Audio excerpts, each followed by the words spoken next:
सभी उपस्थित गुरुमुख भाई बहनों को सप्रेम जय सच्चिदानंद जी।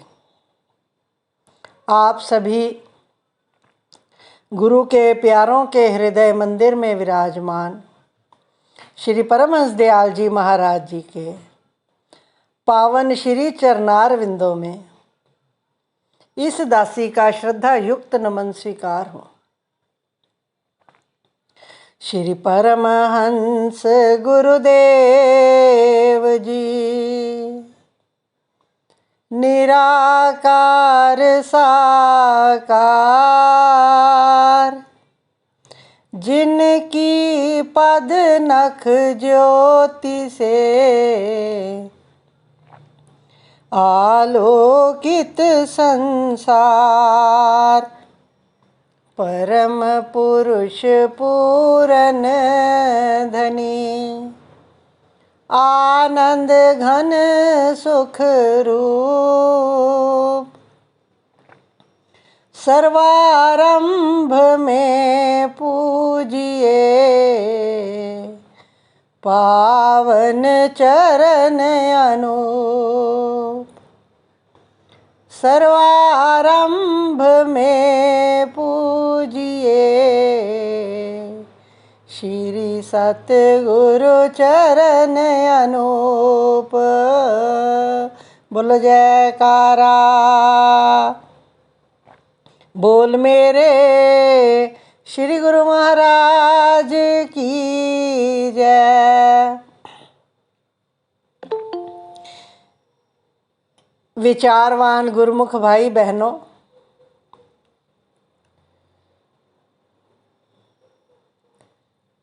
हमारा मन अनेक प्रकार के विचारों का समूह है। अच्छे बुरे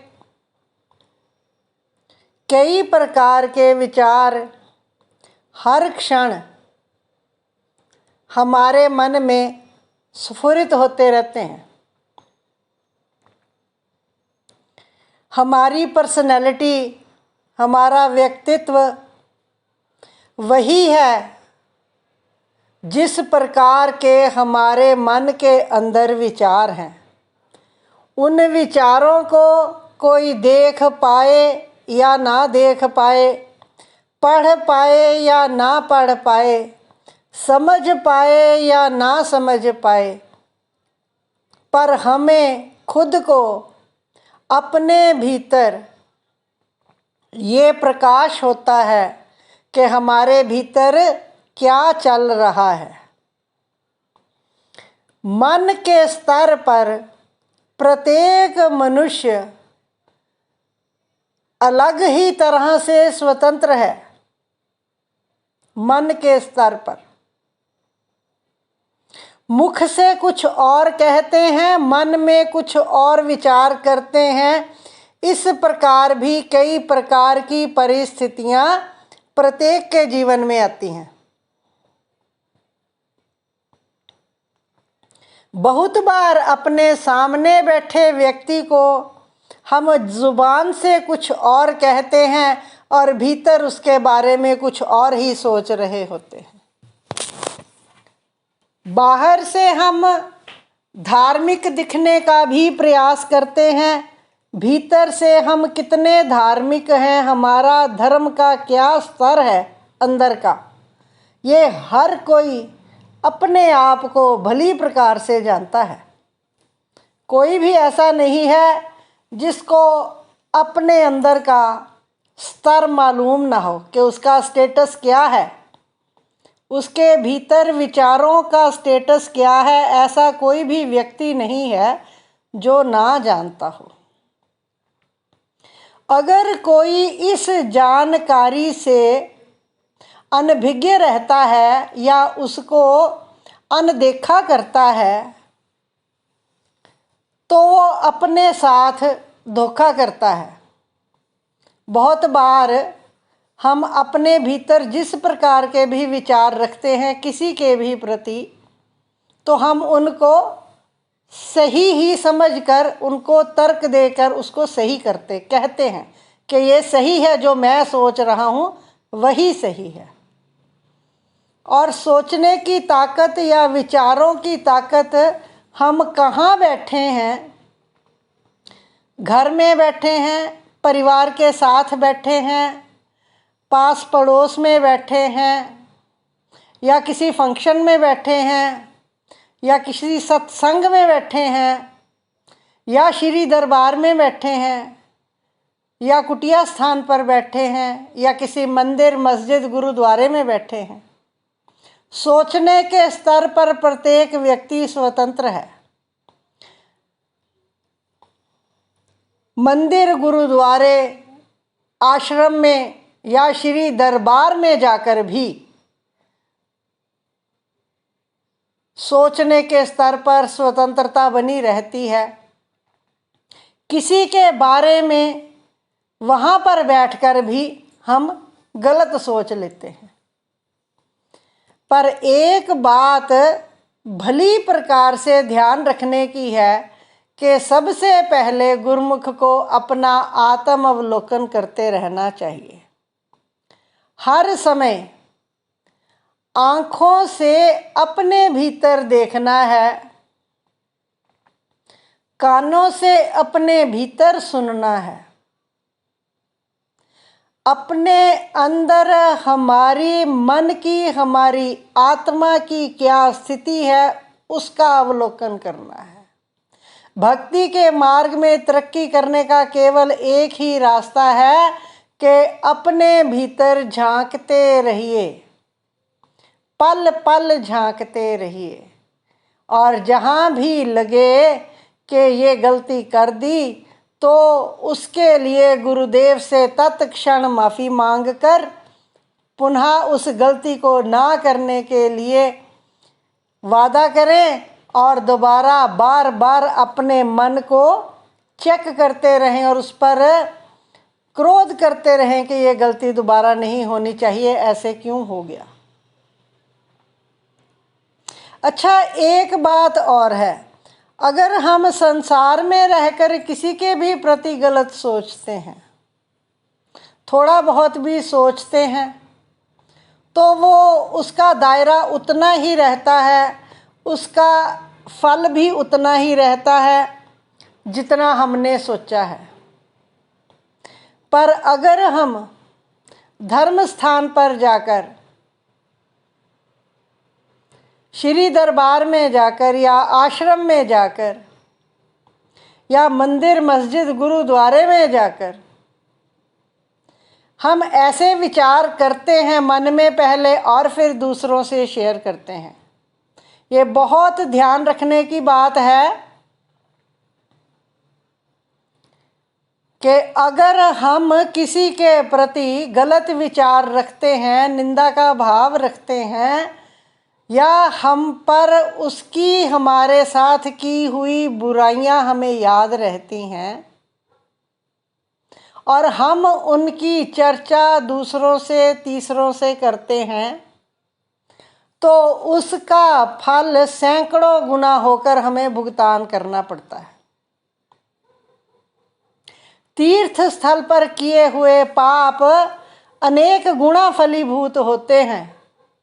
ये सदा याद रखने की नुक्ता है, ये याद रखने का नुक्ता है कि तीर्थ स्थल पर जाकर किया हुआ अधर्म या पाप या निंदा या चुगली या शिकवा शिकायत कुछ भी है,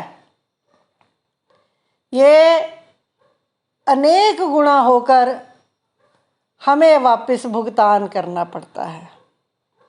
ये बहुत ही खतरनाक बात है,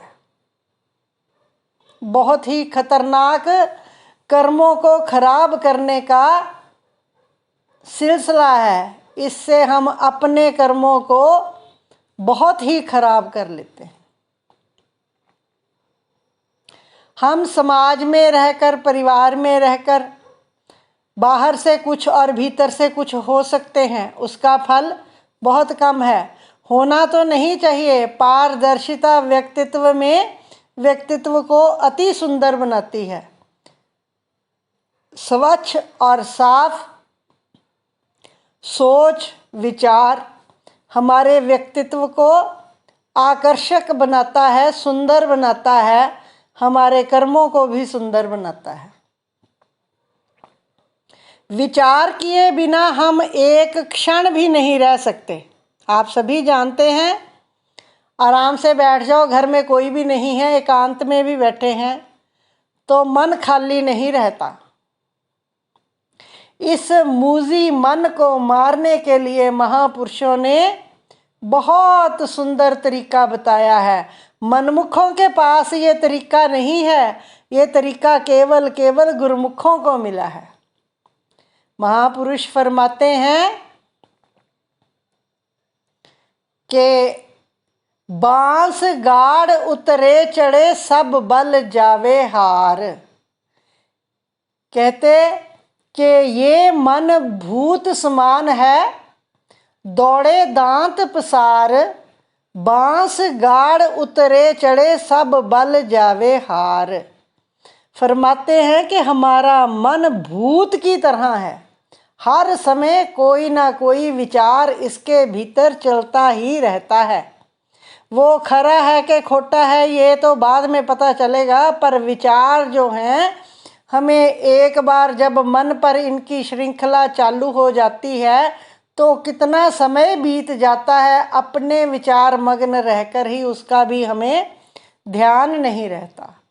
तो महापुरुष फरमाते हैं कि ये मन विचारों से पहले हमें तंग करता है, उसके बाद हमारी इंद्रियों को तंग करता है। जैसे विचार होते हैं वैसे ही हमारी इंद्रियों से कर्म करवा लेता है। तो महापुरुष फरमाते हैं कि ये मन भूत की तरह हमें अपने पीछे लगाए रखता है। क्या करो, एक बांस गाड़ कर अगर इसको ऊपर चढ़ने और उतरने का काम दे दो तो ये सब बल हार जाएगा। वो एक जिन होता है ना, चिराग मिला उसको रगड़ो तो जिन प्रकट हो जाता है कि मुझे काम दो। अब वो पल भर में ही काम करके आ जाता है, पल भर में ही काम करके आ जाता है और वो कहता है कि अगर मुझे काम नहीं दिया तो मैं तुझे खा जाऊंगा। तो उसके लिए क्या फरमाते हैं कि एक बांस गाड़ दो धरती में और इसको ऊपर चढ़ने और नीचे उतरने का काम दे दो। ऊपर चढ़ नीचे उतर, ऊपर चढ़ नीचे उतर, यही एक्सरसाइज करता रहे। और ये किसकी ओर इशारा है? अजपा जाप की ओर इशारा है। मन जब ज़्यादा विचारों के साथ हमें तंग करे तो इसके विचार का कांटा बदलना है कहाँ? नाम की ओर। सतगुरु ने जो हमें नाम दिया है उसकी ओर मन को लगाकर आत्मा की शक्ति को और अधिक बढ़ाना है। हमारे सतगुरुदेव ने, हाजिर हजूर सतगुरु दाता दीनदयाल जी महाराज जी ने हमें 2 घंटे का भजन सिमरन फरमाया है, आवश्यक है प्रत्येक गुरुमुख के लिए। अब गुरुमुख को कौन है? जो गुरु की आज्ञा में रहे। जो गुरु की आज्ञा में रहेगा वही तो गुरुमुख कहलाएगा। और हमारे सतगुरुदेव ने हमें 2 घंटे के सिमरन ध्यान करने की आज्ञा फरमाई है। फिर हम पर रहमत करते हैं, जानते हैं कि कलयुग के जीव कितने निर्बल हैं, ये 2 घंटे निरंतर कहाँ साधना कर सकते हैं। फरमाते हैं कि आप घंटा घंटा करके बैठ जाओ, 1 घंटा सुबह 1 घंटा शाम। घंटा घंटा नहीं बैठ सकते तो आधा आधा घंटा करके ही बैठ जाओ। अब इतनी रहमत के बाद क्या मांगे हम सतगुरुदेव से? आधा घंटा तो ध्यान को स्थिर करने में लग जाता है और महापुरुष आधे घंटे का सारा फल देते हैं, जिसमें कि हमने मन को, विचार की ताकत को इधर से इधर करना होता है, कांटा ही बदलते रहना होता है। आधा घंटा तो मन को स्थिर करने में लगता है, उसको विचार शून्य करने में लग जाता है। तो सतगुरुदेव कितनी रहमत करते हैं, हमें उस मशक्क़त का भी पूरा फल देते हैं।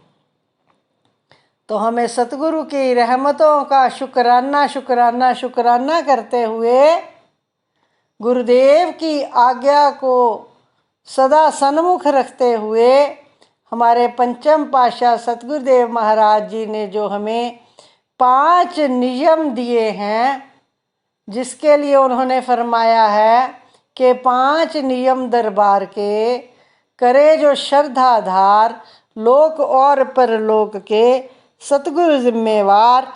तो हमें उन नियमों की परिपालना श्रद्धा प्रेम विश्वास से करते हुए अपने विश्वास को सदा अडोल रखना है।